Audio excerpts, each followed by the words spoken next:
मंगल pen drive को देखकर ही समझ जाती है कि यह पेनड्राइव तो उसकी है ही नहीं। उसी वक्त वहाँ पर अदित आता है जो कि गुस्से में लाल पीला हो गया होता है। वो आते ही मंगल पे भड़क उठता है और कहता है कि मिल गई तुम्हारे कलेजे को ठंडक। मंगल, मुझे बिल्कुल भी उम्मीद नहीं थी कि तुम इतना गिरा हुआ काम करोगी। तुमने मेरी और सौम्या की हनीमून की प्राइवेट फोटो मीटिंग में सभी बड़े बड़े इन्वेस्टर्स को बता दी। तुमने मेरा करियर पूरी तरीके से बर्बाद कर दिया है मंगल। उसके बाद अदित अपनी नौकरी का इस्तीफा मंगल के मुंह पे फेंक के मारता है। अगले ही सीन में हम देखते हैं कि सौम्या बड़ी चालाकी से मंगल को दुकान के अंदर बंद कर देती है और मंगल के साथ इतना बड़ा हादसा होता है जो जानकर आप हैरान हो जाओगे। आखिर मंगल के साथ क्या हुआ और ये पूरी कहानी क्या है, यही हम जानेंगे आज के एपिसोड में। तो बिना किसी वक्त गवाए चलिए मंगल लक्ष्मी के लेटेस्ट एपिसोड का रिकैप टेलीविजन से भी पहले शुरू करते हैं। एपिसोड की स्टार्टिंग में हम देखते हैं कि मंगल बहुत ज्यादा परेशान होती है। वो बार बार कपिल से कह रही होती है कि सारी ही गलती मेरी है। आखिर में इतना बड़ा ब्लंडर, वो भी इतने बड़े बड़े इन्वेस्टर के सामने कैसे कर सकती हो। कपिल कहता है कि मंगल जी सबसे पहली बात कि गलती आपकी नहीं है और दूसरी बात ये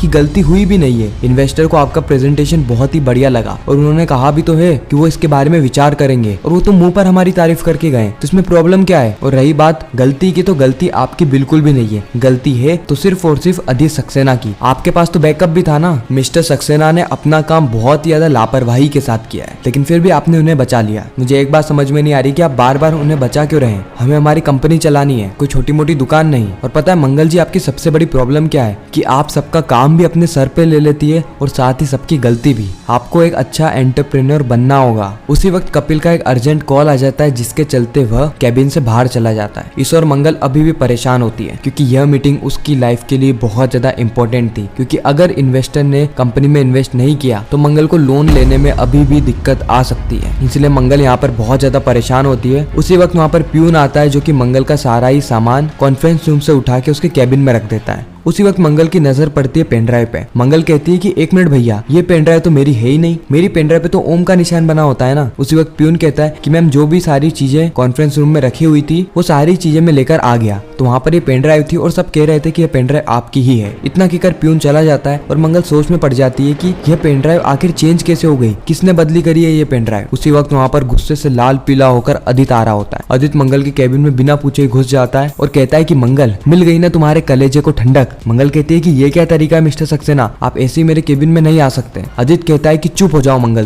तुम्हारा मन अभी तक नहीं भरा। तुमने मीटिंग में मुझे कितना ज्यादा जलील किया है। क्या जरूरत थी मेरी और सौम्या की प्राइवेट फोटो को इतने बड़े बड़े इन्वेस्टर्स को बताने की। अब समझ में आया है मंगल कि तुमने मुझे यहाँ पर नौकरी पर क्यों रखा, ताकि तुम मेरा बिजनेस शुरू होने से पहले ही खत्म कर सको। इतने बड़े बड़े इन्वेस्टर्स कभी मेरे बिजनेस में इन्वेस्ट ही ना कर पाए और मैं हमेशा तुम्हारी गुलामी करता रहूं। मंगल, तुम्हारे अंदर थोड़ी सी तो शर्म होनी चाहिए, कम से कम इंसानियत के लिए। तुम्हें पता है कि मैं यह नौकरी सिर्फ और सिर्फ मजबूरी में कर रहा हूँ, लेकिन उसके बावजूद तुम मेरा फायदा उठाने की कोशिश कर रही हो। मंगल अदित को करारा जवाब देते हुए कहती है कि ये आप कब से क्या बोले जा रहे हैं। मजबूरी, इन्वेस्टर, मेरी गलती, मेरी इसमें कोई भी गलती नहीं है। उल्टा मैंने जो आपको पेन ड्राइव दी थी ना, आप वह पेन ड्राइव कहीं भूल गए हैं और अपनी प्राइवेट पेन ड्राइव लेकर आ गए। अदित कहता है कि क्या बकबक कर रही हो मंगल, तुमने अक्षत को निशाना बना के पेन ड्राइव में मेरे और सौम्या के पर्सनल फोटो डलवाए ना। मंगल कहती है कि मैं इतना घिनौना काम कभी भी नहीं करूंगी और उल्टा यह पेन ड्राइव मैंने भिजवाई ही नहीं थी। मेरी सारी पेन ड्राइव पे ओम का निशान बना होता है। ऐसा इसीलिए क्योंकि ऑफिस में कई सारे जने हैं, सबकी पेन ड्राइव रखी रहती है। कहीं मेरी पेन ड्राइव उनकी पेन ड्राइव से एक्सचेंज ना हो जाए, इसलिए मैं ओम बना देती हूँ। अगर आपको यकीन नहीं हो रहा तो ये देखिए, इतनी सारी पेन ड्राइव है मेरे पास, सब पे ओम का चिन्ह बना है, लेकिन इस पे नहीं बना। लगता है आपकी या सौम्या की गलती होगी, किसी ने पेन ड्राइव बदल दी है। और इतना घिनौना इल्जाम लगाने से पहले आप अपने गहरे बान में भी झांक कर देख लीजिए। मैं मंगल हूँ मंगल, मैं कभी भी किसी का बुरा नहीं करती, भले ही उसने मेरे साथ कितना भी बुरा क्यों ना कराऊं। मैं यहाँ पर बैठी हूँ क्योंकि मैं इसकी हकदार हूँ।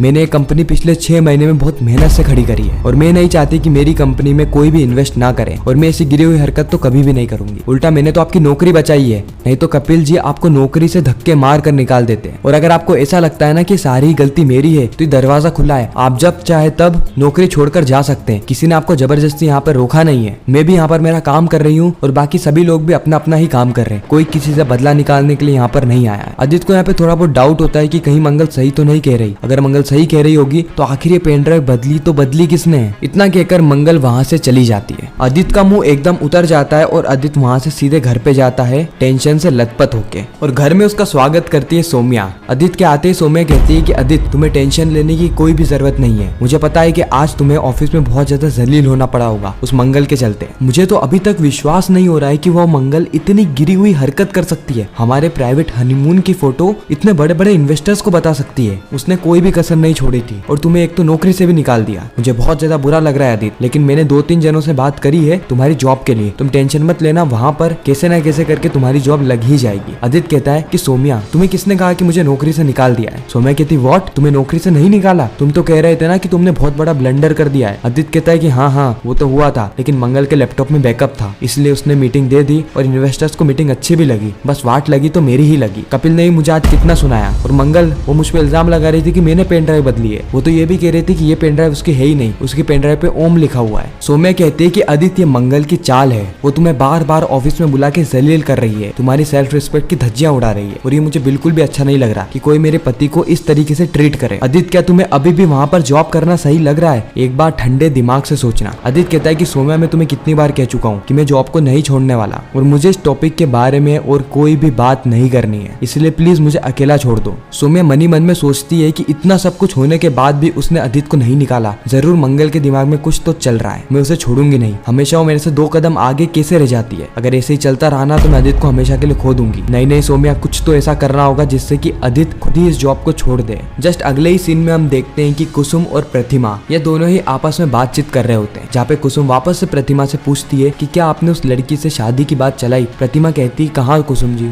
मैंने कोशिश जरूर करी थी, लेकिन मेरा बेटा है ना कपिल, वो इतना ज्यादा डर रहा है ना, और साथ ही मुझे भी डरा रहा है। वो मुझे धमकी भी दे रहा है कि मुझे बात नहीं करनी चाहिए, नहीं तो वो मुझसे कभी भी बात नहीं करेगा। अब कुसुम जी आप ही बताइए मैं करूँ तो करूँ क्या? कुसुम कहती है कि प्रतिमा जी आप ना अपने बेटे की शादी के लिए बहुत ज्यादा उतावली हो रही है, आपको ये सारी चीज अपने बेटे पर ही छोड़ देना चाहिए। वैसे भी वो इतना बड़ा है, इतना समझदार है, इतनी बड़ी बड़ी कंपनियां चला रहा है, तो उसे भी इन सारी चीजों के बारे में समझ होगी। प्रतिमा कहती है कि आप क्या ही कर सकते हैं, आप जो कह रही है वैसा ही करना होगा। उसके बाद प्रतिमा कुसुम को मिठाई खिलाती है। जैसे ही कुसुम मिठाई खाती है उसको मंगल की याद आ जाती है और उसे पता चलता है कि यह मिठाई प्रतिमा की होने वाली बहू ने ही बनाई है। और जैसे ही प्रतिमा उसका नाम बताए उससे पहले कुसुम को कॉल आ जाता है और कुसुम वहाँ से चली जाती है। लेकिन जाने से पहले वो प्रतिमा को उसकी सोसाइटी में हो रहे प्रतियोगिता का आमंत्रण देती है और वही का वही आमंत्रण प्रतिमा मंगल को देती है। उसी वक्त मंगल बताती है कि मुझे भी वहाँ से आमंत्रण मिला है। एक्चुअली में हुआ कुछ यूँ था कि अक्षत उस कॉम्पिटिशन में हिस्सा लेने वाला है जहाँ पर मंगल भी मौजूद होगी और आने वाले एपिसोड में हम देखेंगे कि प्रतिमा के सामने ये बहुत बड़ा राज खुलने वाला है। हालांकि इसके ऊपर मैं पहले भी वीडियो बना चुका हूँ, अगर आपने वीडियो नहीं देखी तो हमारे चैनल पर जाके वीडियो को देख सकते हो। और इसी के साथ ये खूबसूरत एपिसोड यहीं पर ही खत्म हो जाता है, इस ट्विस्ट और सस्पेंस के साथ कि आखिर आगे होने क्या वाला है। क्या मंगल के शादीशुदा होने का राज खुल जाएगा प्रतिमा के सामने? और अगर हाँ तो किस तरीके से प्रतिमा इस पूरी ही सिचुएशन में रिएक्ट करने वाली है? क्या वह मंगल से हमेशा हमेशा के लिए नाराज हो जाएगी या फिर मंगल को इसी तौर पे एक्सेप्ट कर लेगी और कपिल से फिर भी शादी करवाएगी? खैर ये तो हमें पता चलेगा आने वाले एपिसोड में। बाकी आपको यह रिकैप कैसा लगा कमेंट सेक्शन में जरूर बताना। मैं मिलता हूँ आप सभी से किसी नेक्स्ट इंटरेस्टिंग वीडियो में, जब तक के लिए गुड बाय।